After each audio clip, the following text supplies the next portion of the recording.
Bonjour et joie nouvelle de nous retrouver dans notre émission Ta parole et vérité. C'est toujours une joie de pouvoir se retrouver ensemble pour réfléchir sur des choses sérieuses comme la parole de Dieu. Chemin, vérité, vie, tout ce que vous voulez, c'est vraiment notre bonheur. Alors, je suis dans Luc au chapitre 6, en ce 8e dimanche du temps ordinaire de l'année C. Et dans Luc 6, on avait lu la semaine dernière le passage « Aimez vos ennemis, priez pour ceux qui vous persécutent ». Et là, on va parler, je crois, davantage de la formation. Un aveugle peut-il guider un autre aveugle? Voilà. En ce temps-là, Jésus disait à ses disciples en parabole, nous sommes dans Luc chapitre 6 à partir du verset 39, « Un aveugle peut-il guider un autre aveugle? Ne vont-ils pas tomber tous les deux dans un trou ?» Le disciple n'est pas au-dessus du maître, mais une fois bien formé, chacun sera comme son maître. Qu'as-tu à regarder la paille dans l'œil de ton frère, alors que la poutre qui est dans ton œil, à toi, tu ne la remarques pas? Comment peux-tu dire à ton frère, « Frère, laisse-moi enlever la paille qui est dans mon œil, dans ton œil, alors que toi-même tu ne vois pas la poutre qui est dans le tien? Hypocrite! Enlève d'abord la poutre de ton œil, alors tu verras clair pour enlever la paille qui est dans l'œil de ton frère. Un bon arbre ne donne pas de fruits pourris, jamais non plus un arbre qui pourrit ne donne de bons fruits. Chaque arbre, en effet, se reconnaît à son fruit. On ne cueille pas des figues sur des épines, on ne vendange pas non plus du raisin sur des ronces. L'homme bon tire le bien du trésor de son corps qui est bon, et l'homme mauvais tire le mal de son cœur qui est mauvais. Car ce que dit la bouche, c'est ce qui déborde du cœur. Alors, je voulais avec vous surtout insister sur les premiers versets. Un aveugle peut-il guider un autre aveugle? Ne vont-ils pas tomber tous les deux dans un trou?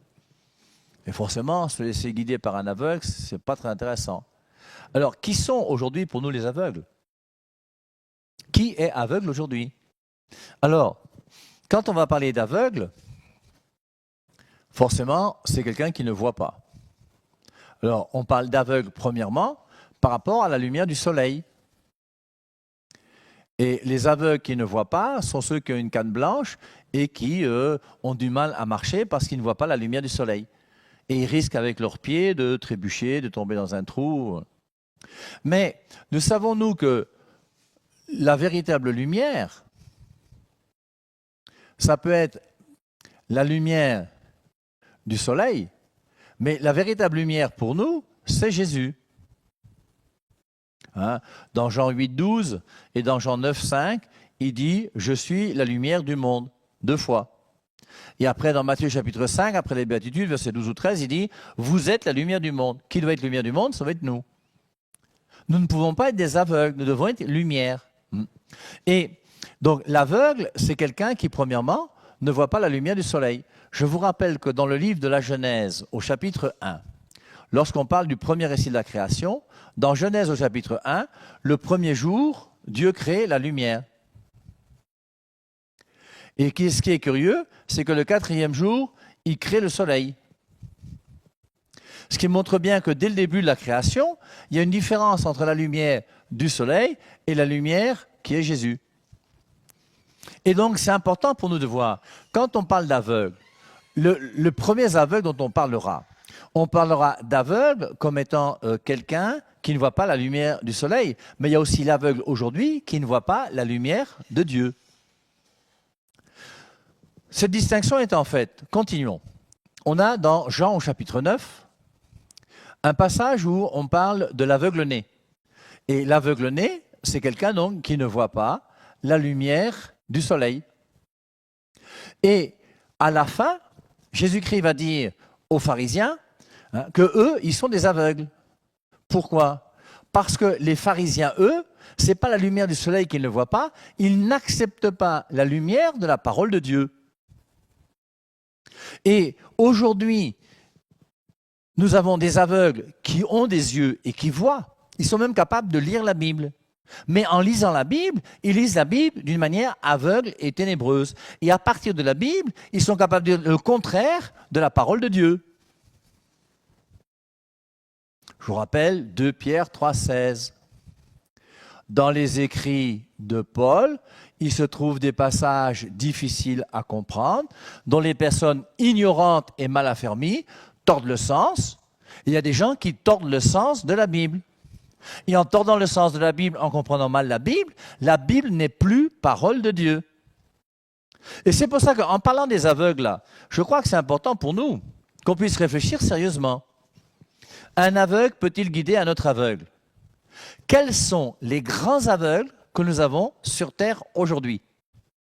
Les grands aveugles sur Terre aujourd'hui, on va essayer de réfléchir et discerner et de voir où est-ce qu'ils se trouvent. Vous avez,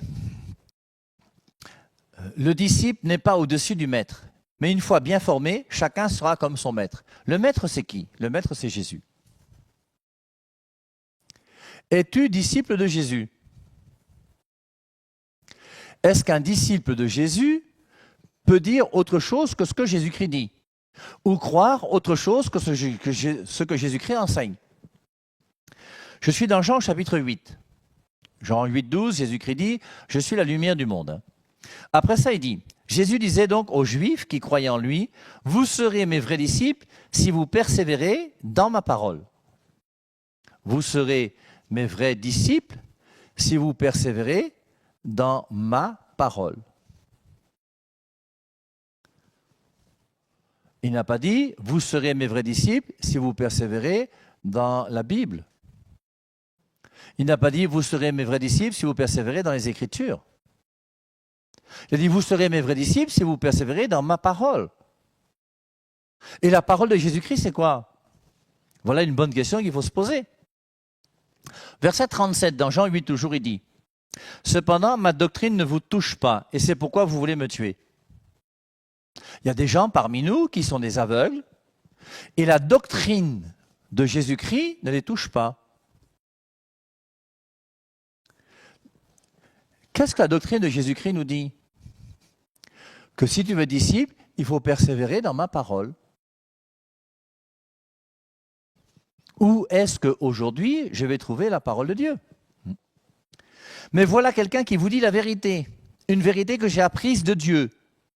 Pourquoi ne comprenez-vous pas mon langage? Je reprends ce que dit l'évangile du jour. Le disciple n'est pas au-dessus du maître. Aucun disciple ne peut être au-dessus de Jésus. Or, aujourd'hui, nous avons des gens qui sont au-dessus de Jésus. Qu'est-ce que c'est que pour nous la parole de Dieu? La parole de Dieu, Jean 1,1, alors vous connaissez, au commencement était le Verbe, et le Verbe était auprès de Dieu, et le Verbe était Dieu. Et le Verbe, donc, le Fils de Dieu qui est Dieu, le Fils de Dieu, Jésus, est venu nous donner sa parole.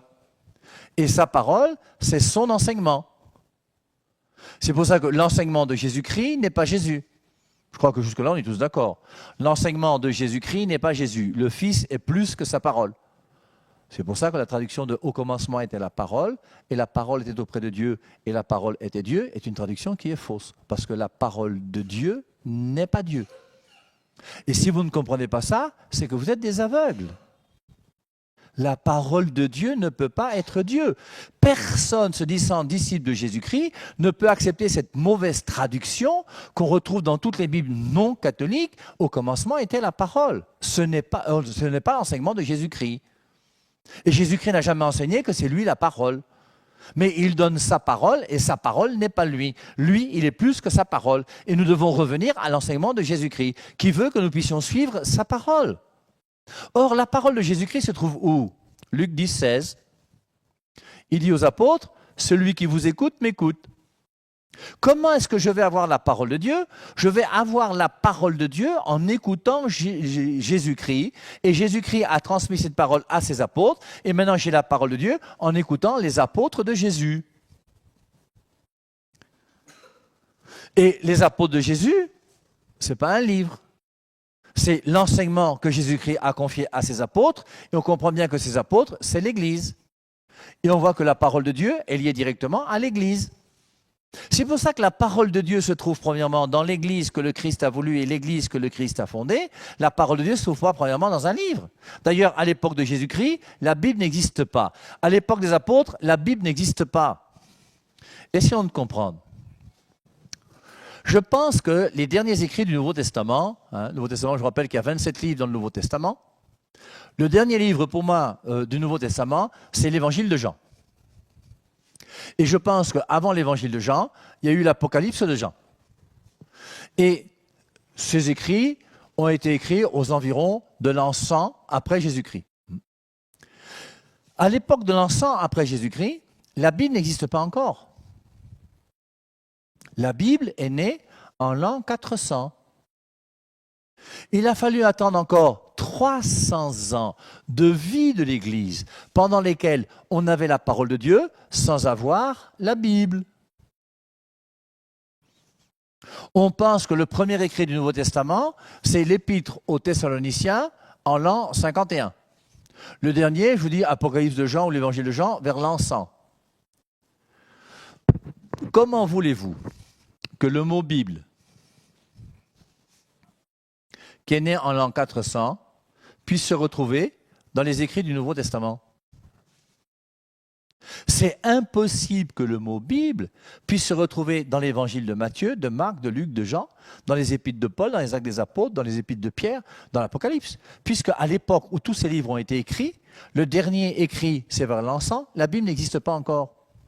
Je prends un exemple plus simple pour vous faire comprendre. Qui d'entre vous peut penser que le mot ordinateur peut se retrouver dans les épîtres de Paul? Pas la peine de chercher ordinateur dans les épîtres de Paul. Forcément, vous n'allez pas trouver.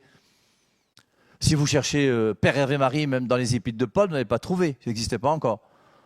Et c'est pour ça que même Yaoundé, la capitale, ça n'existait pas non plus. Et c'est pour ça donc, le mot ordinateur ne peut pas se retrouver dans le Nouveau Testament, comme le mot Bible ne peut pas se retrouver dans le Nouveau Testament. Et c'est pour ça qu'aucun texte de la Bible ne dit que c'est en lisant la Bible qu'on aura la parole de Dieu. Je reprends mon texte. Moi, je ne veux pas vous troubler. Un aveugle peut-il guider un autre aveugle? Les aveugles aujourd'hui qui nous trompent, c'est qui? C'est ceux qui vous disent que seule la Bible est la parole de Dieu. Voici les aveugles de notre siècle d'aujourd'hui. Enseigner que seule la Bible est la parole de Dieu, c'est être aveugle, c'est être dans les ténèbres, c'est enseigner une doctrine qui n'est pas celle de Jésus-Christ, c'est ne pas être disciple de Jésus-Christ. Alors, tu peux être disciple de Jésus-Christ parce que tu essayes de mettre en pratique la parole de Dieu que tu connais, en faisant ce qu'on appelle la volonté du Père.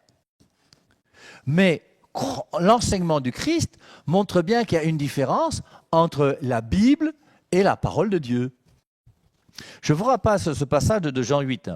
Jésus disait donc aux Juifs qui croyaient en lui, « Vous serez mes vrais disciples si vous persévérez dans ma parole. » Et la parole de Jésus-Christ se trouve où? Dans la bouche des apôtres. Ce sont les apôtres qui donnent la parole de Dieu au monde. Ce n'est pas moi qui l'ai voulu, c'est Jésus lui-même. C'est l'enseignement de Jésus-Christ, mes amis, ce n'est pas mon enseignement. Quand il dit à ses apôtres, Luc 10,16, « Celui qui vous écoute m'écoute, celui qui vous rejette me rejette. » Qu'est-ce qu'il fait? Il donne sa parole aux apôtres pour que les apôtres puissent continuer à transmettre sa parole. Et Thomas va partir en Inde, Jacques, on va retrouver son corps là-bas à Compostelle, je suis sûr où vont partir mourir les autres, à Éphèse et en Turquie, je ne sais pas où, un peu partout. Et on a tous les apôtres qui vont partir, donner la bonne nouvelle qu'ils ont reçue de Jésus-Christ au monde entier en propageant par oral l'enseignement de la parole de Dieu. Et c'est pour ça que la parole de Dieu est premièrement un enseignement oral, dont une partie de cette parole de Dieu va se retrouver dans la Bible. Parce que la Bible n'est qu'une partie de la parole de Dieu qui a été mise par écrit. Et cette partie de la parole de Dieu qui a été mise par écrit ne redevient parole de Dieu que si elle est bien interprétée en fonction de l'interprétation de l'Église catholique qui a autorité sur la Bible. Alors j'espère que ce n'est pas trop compliqué, Mais si c'est compliqué, n'hésitez pas à vous envoyer vos questions si vous pouvez, et on va commencer à répondre à toutes vos questions une par une. Maintenant, je vais revenir. Prenons cette histoire d'une autre manière. Prenons maintenant Romains chapitre 10, verset 13. Saint Paul dit, « Quiconque invoquera le nom du Seigneur sera sauvé. » Alors, pour être sauvé, il faut invoquer le nom du Seigneur. Ensuite, il dit, « Quiconque invoquera le nom du Seigneur sera sauvé. Comment vont-ils invoquer le nom de celui en qui ils n'ont pas cru? Pour invoquer son nom, il faut croire en lui. Comment vont-ils croire en lui s'ils n'ont pas entendu parler de lui? Il faut entendre parler de Jésus-Christ pour croire en Jésus-Christ, invoquer son nom et être sauvé. » Et ensuite, il ajoute, « Comment vont-ils entendre parler de lui s'il n'y a pas des prédicateurs ?» Donc, il faut qu'il y ait des prédicateurs. Il n'a pas dit la Bible. Il n'a pas dit des écrits, il n'a pas dit des lettres. Il a dit il faut qu'il y ait des prédicateurs. Et grâce aux prédicateurs, nous pourrons entendre parler de Jésus, croire en lui, invoquer son nom, être sauvés. Petite parenthèse, juste pour le plaisir de nous qui connaissons un peu les Saintes Écritures, que pensez-vous de Matthieu 7, 21 ? Romains 10, 13, quiconque invoquera le nom du Seigneur sera sauvé. Matthieu 7, 21, ce n'est pas celui qui dit Seigneur, Seigneur qui entrera dans le royaume des cieux, mais celui qui fait la volonté de mon Père. Est-ce que la Bible se contredit? Comment comprendre ces deux versets? C'est pour ça que si on n'a pas un minimum de connaissances, à partir de la Bible, on va dire des bêtises. Je vous rappelle que dans Jean 3, 22, on dit que Jésus baptisait. Dans Jean 4, 2, on dit qu'il ne baptise pas. Donc voilà. Donc il faut avoir une bonne connaissance des Saintes Écritures et du contexte pour savoir exactement comment interpréter ces passages. Donc, Matthieu 7, 21, ce n'est pas celui qui dit Seigneur, Seigneur qui entrera dans le royaume des cieux. Romains 10, 13, quiconque invoquera le nom du Seigneur sera sauvé. C'est bizarre. Alors maintenant, on comprend dans Matthieu 7, 21, ce n'est pas celui qui dit Seigneur, Seigneur qui entrera dans le royaume des cieux, mais celui qui fait la volonté de mon Père. Et maintenant, il dit au verset 22, n'est-ce pas en ton nom que nous avons prophétisé? En ton nom, nous avons fait des miracles? En ton nom, que nous avons chassé les démons? Et je vous rappelle que ça, c'est ce qu'on voit dans toutes les nouvelles églises aujourd'hui. Dans toutes les églises de réveil, toutes ces choses, en général, ce qu'on voit, c'est des gens qui invoquent le nom du Seigneur tous les jours. Hein, ce n'est pas celui qui dit Seigneur, Seigneur qui entrera dans le royaume des cieux, mais celui qui fait la volonté de mon Père. C'est facile à faire, mais je dois le faire. Et je dois vous dire que tout le monde sait que Tibi Yushua aujourd'hui est un charlatan. Il y a une enquête qui a été faite par CBC pendant 2 ans, où on a montré que Tibi Yushua a violé des femmes, il les a fait avorter chez lui, il a créé de faux miracles. Voici quelqu'un qui disait Seigneur, Seigneur, et qui était écouté par plein de personnes. Et c'est pour ça qu'il faut qu'on ouvre notre intelligence aujourd'hui pour être capable de discerner s'il y a une vérité quelque part et où se trouve cette vérité. Ce n'est pas celui qui dit Seigneur, Seigneur qui entrera dans le royaume des cieux, mais celui qui fait la volonté de mon Père. Ils vont dire, mais n'est-ce pas en ton nom nous avons prophétisé? En ton nom nous avons fait des miracles? En ton nom nous avons chassé les démons? Et au verset 23, il dira, allez-vous-en, je ne vous connais pas, vous qui commettez l'iniquité. Et donc, il y a des gens qui invoquent le nom du Seigneur avec une mauvaise volonté. Et ces gens-là, forcément, on ne doit pas les écouter. Mais il y a des gens qui invoquent le nom du Seigneur avec une bonne volonté et qui cherchent à faire la volonté de Dieu. Et ceux-là sont intéressants. Et c'est eux qu'il faut écouter. Romains 10, 13. Quiconque invoquera le nom du Seigneur sera sauvé. Comment vont-ils invoquer son nom? Comment vont-ils croire en lui s'ils n'ont pas entendu parler de lui, s'il n'y a pas des prédicateurs? Et donc, on voit comment il faut qu'il y ait des prédicateurs qui annoncent la bonne nouvelle de Jésus-Christ. On ne dit pas, je vous rappelle, que comment y aura-t-il une imprimerie qui va publier des documents pour qu'on puisse savoir un petit peu ce que Jésus-Christ pense. Surtout qu'à l'époque, il n'y avait pas de Nouveau Testament encore. Donc, prédicateur. Lisons maintenant la 2e épître de Jean, le verset 10. Si quelqu'un vient chez vous et n'apporte pas cette doctrine, ne le recevez pas dans votre maison. Si quelqu'un vient chez vous et n'apporte pas cette doctrine. Quelle doctrine? La doctrine que le Christ a enseignée. La doctrine à travers laquelle nous devons être fidèles à sa parole qui est donnée par ses apôtres dans son Église. Ne le recevez pas dans votre maison. Aujourd'hui, on reçoit dans nos maisons des gens qui nous disent le contraire de ce qui est enseigné par l'Église depuis 2000 ans. On enseigne le baptême des enfants dans l'Église depuis 2000 ans. On enseigne qu'il y a 7 sacrements dans l'Église depuis 2000 ans. On enseigne que l'Eucharistie est réellement le corps du Christ depuis 2000 ans. On enseigne que si tu veux être fidèle à Dieu, il faut être fidèle à son Église. Il faut suivre tous l'évêque comme le Fils suit son Père. Voilà. Et c'est important qu'aujourd'hui, on puisse le comprendre. Et qu'on puisse dire, si quelqu'un vient chez vous et n'apporte pas cette doctrine, ne le recevez pas dans votre maison. Nous n'avons pas à écouter n'importe quel prédicateur. Quels sont les prédicateurs que nous devons écouter? Les prédicateurs que nous devons éduquer, c'est ceux qui sont fidèles à Jean chapitre 20, le verset 21. Le jour de la résurrection, Jésus-Christ dit aux apôtres, « Comme le Père m'a envoyé, moi aussi je vous envoie. » Qui envoie? C'est le Père. Le Père envoie qui? Le Fils. Et le Fils envoie qui? Les apôtres. « Comme le Père m'a envoyé, moi aussi je vous envoie. » Et donc, on doit être envoyé par les apôtres, c'est-à-dire par l'Église. Continuons maintenant dans notre recherche assez particulière qu'on a commencé aujourd'hui. Regardez un type comme celui qu'on appelle Paul. Galates 1,11. Qu'est-ce qu'il dit? Il dit, j'ai reçu mon évangile directement du Christ. Qui m'a enseigné mon évangile? Ce n'est pas des hommes. Moi, j'ai reçu l'évangile directement de Jésus-Christ. C'est Jésus-Christ qui me dit ce que je dois vous dire. D'ailleurs, c'est clair dans 1 Corinthiens chapitre 7, verset 10. Il le dit d'une manière claire quand il dit, je vais vous lire, 1 Corinthiens chapitre 7, le verset 10, il dit, à ceux qui sont mariés, j'ordonne, non pas moi, mais le Seigneur, que la femme ne se sépare pas de son mari, etc. Je reprends, 1 Corinthiens 7, 10. Saint Paul nous dit, j'ordonne, non pas moi, mais le Seigneur. 1 Corinthiens 7, 10, c'est le Seigneur qui parle. J'ordonne le Seigneur. C'est lui qui m'a donné mon évangile. 1 Corinthiens 7, 12, qu'est-ce qu'il dit? Je vous lis. Aux autres, ce n'est pas le Seigneur, c'est moi qui dis. Et on voit que Saint Paul, de temps en temps, il parle au nom du Seigneur avec fermeté, parce que c'est le Christ qui lui a enseigné directement son évangile. Et de temps en temps, il dit, maintenant c'est moi qui parle. Et moi aussi, je crois avoir l'Esprit Saint. Et dans la doctrine de Saint Paul, il y a des choses qui viennent du Seigneur et qui sont non discutables, mais il y a des choses qui viennent de sa réflexion à lui. Et à partir de sa réflexion, il ne sait plus si ce qu'il dit est forcément l'évangile de Jésus-Christ. Je vous lis la finale de 1 Corinthiens chapitre 7, le verset 39 et 40, où il est dit « Une femme est liée aussi longtemps que son mari est vivant. Mais si le mari est décédé, elle est libre de se marier à qui elle veut, seulement que ce soit dans le Seigneur. » Verset 40, « Néanmoins, elle sera plus heureuse à mon avis. » Il donne son avis.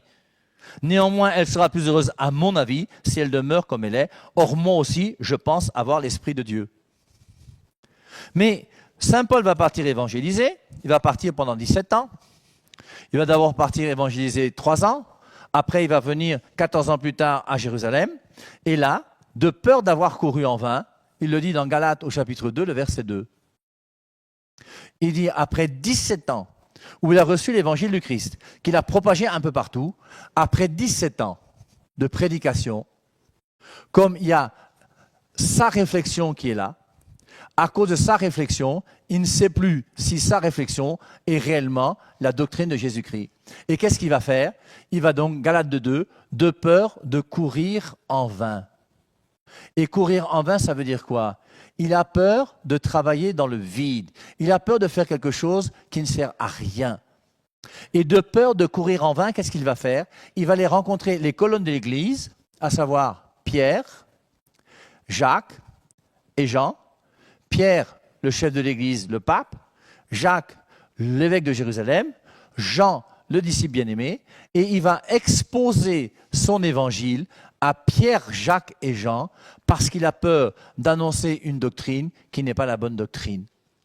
Et donc, il aura l'humilité, Paul va avoir l'humilité d'aller rencontrer les responsables de l'Église pour savoir si ce qu'il enseigne est vrai, de peur d'avoir couru en vain.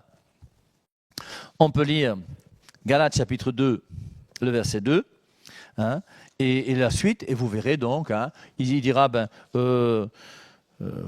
au contraire, lorsqu'ils virent que l'évangile m'avait été confié pour les incirconcis, comme à Pierre pour les circoncis, il dit, et lorsqu'ils reconnurent la grâce qui m'a été accordée, Jacques, Képhas et Jean, considérés comme des colonnes, nous donnèrent la main droite à Barnabas et à moi en signe de communion.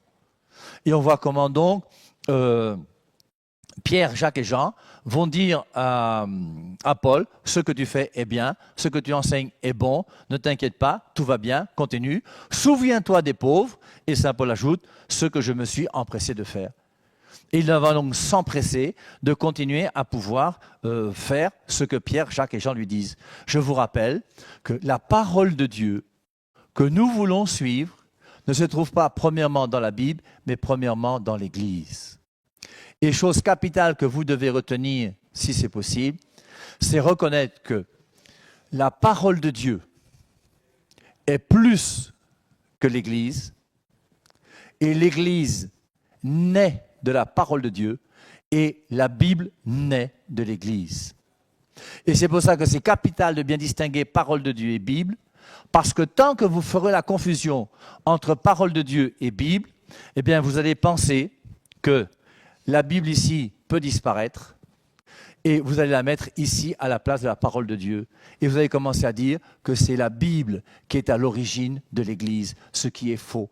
Ce qui est à l'origine de l'Église, c'est la parole de Dieu. Et l'Église naît de la parole de Dieu, mais l'Église a autorité sur la Bible. Et c'est pour ça que nous devons poser la vraie question.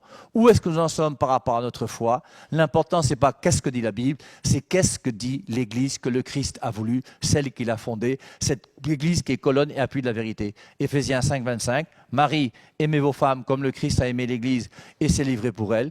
Il l'a rendue sainte et sans tache. L'Église du Christ est sainte et sans tache. Aimons cette Église. Travaillons dans cette Église pour montrer que nous sommes de vrais disciples de Jésus-Christ. Loué soit Jésus-Christ et à dimanche prochain. Bye bye.